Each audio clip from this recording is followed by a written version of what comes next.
Etong mga lumipas na araw isinusulong 'no, ng, side ni Alan Peter Cayetano o yung majority mga boss chief amo sir, yoon pong ano, yoong, online voting. Para nga po doon sa mga senador na posibleng makulong.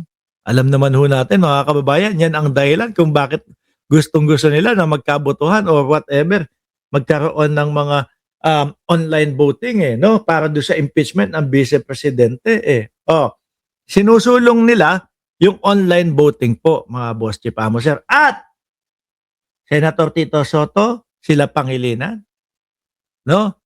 Sila Ping Lacson, ramdam na ramdam nila kung paano binabraso ng majority at ni Alan Peter Cayetano na mapursige yung wala naman po sa rules ng Senado at bigla ang pagpapalit para pumabor lang doon sa kanilang mga sitwasyon.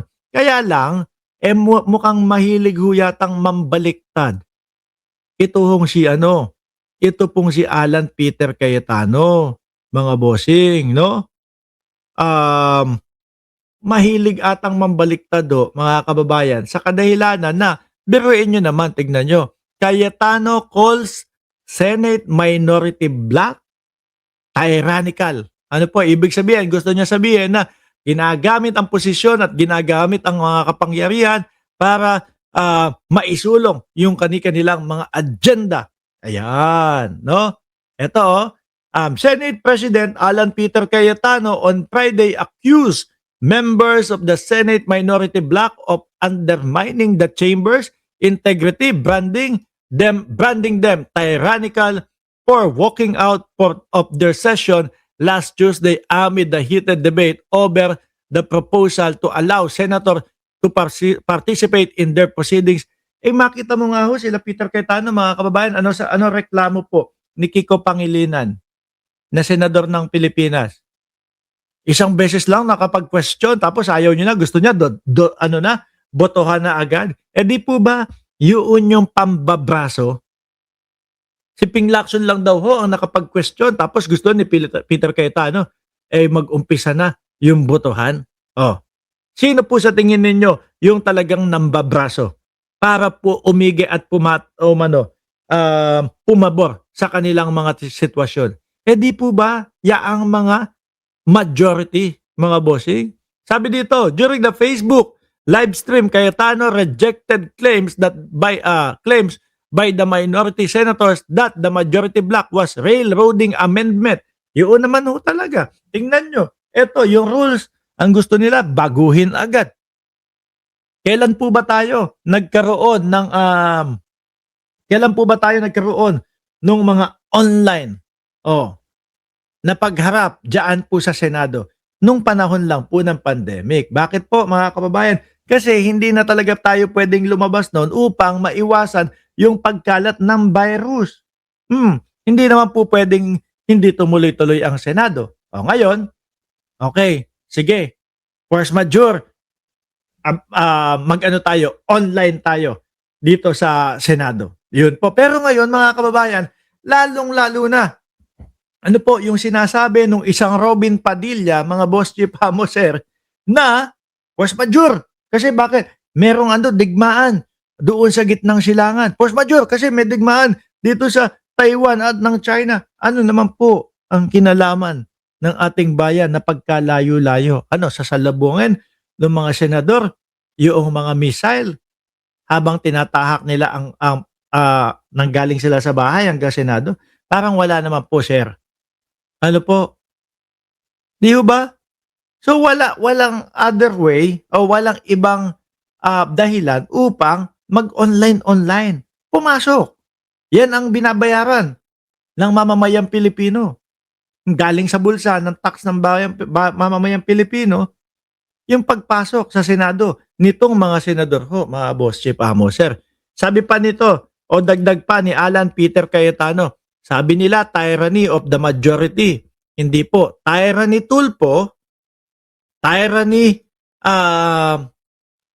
Lacson, tyranny Pangilinan, tyranny Ontiveros. Putik na kayo.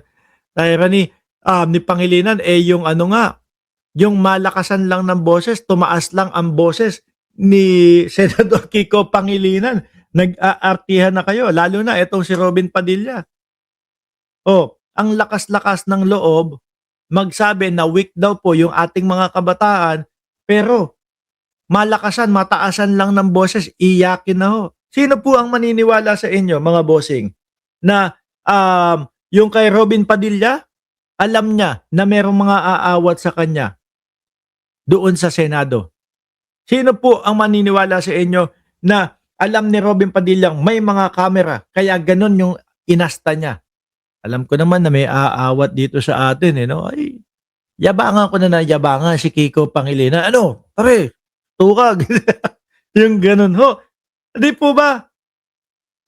Naging walang yana tong mga senador na ito. Lalo na si Robin Padilla din ho, mga kababayan. Simula nung sila na yung majority. Pero hindi nila alam, manipis na panipis yan.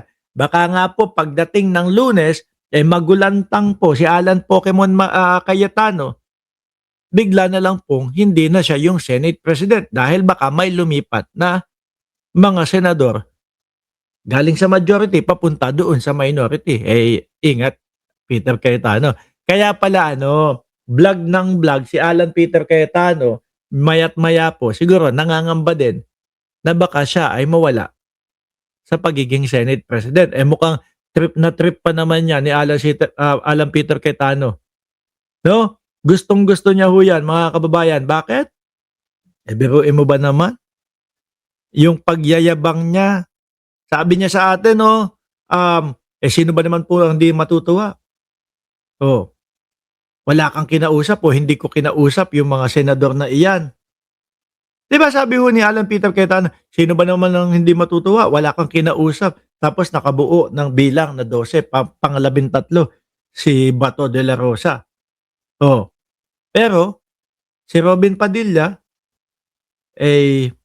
wala akong preno ang bunganga. Ibinulalas niya, yun niya po na si Alan Peter Cayetano ang kumontak sa kanilang 12 at kay Bato de la Rosa para palitan yung Senate President ko. Anyway, mga kababayan, malayo-layo at madami ang tatahakin ni Alan Peter Cayetano. Ituloy ko lang to. The Senate leader specifically named Senator Erwin Tulfo, Panfilo Lacson, and Francis Pangilinan and Risa Ontiveros, accusing them of blocking the deliberation on the proposed changes of the chamber's rule. We have always welcomed healthy discussion on the floor, but this should mean allowing all members to be heard, not forcing the chamber to move at the speed of prepared by the majority. Yung sinabi nga ni ni Pangilinan na isa lang daw ang nakaano sa kanila, isa lang daw ho, mga kababayan, ang nakapagtanong o nakapag-question sa kanila, gusto na ni Peter Cayetano, botohan na daw ho. Hindi ba yun pagmamadali, Peter? Rather than debating, Tuesday night should not have ended that way. There's no need for the walkout. Ang problema, you refuse to listen to us. Bakit bigla kasing merong pagbabago doon sa rules ng Senate? At tapos yung pagbabago naman na yan, hindi naman kinakailangan. Siguro yung majority, yung minority, nahihiya sa mamamayang Pilipino. Biruin mo nga naman daw, binabayaran ng taong bayan, kinakalta sa buwis ng mamamayang Pilipino, yung mga ipinapasweldo sa inyo, tapos gusto nyo ipilit na online na lang. Ano yan? Tinatamad kayong pumasok? O hindi. Paghahanda iyan, doon para sa mga senador na maaaring makulong. Pag nakulong, makaboto pa din at mailuklok si Sara Duterte sa 2028 or acquit si Sara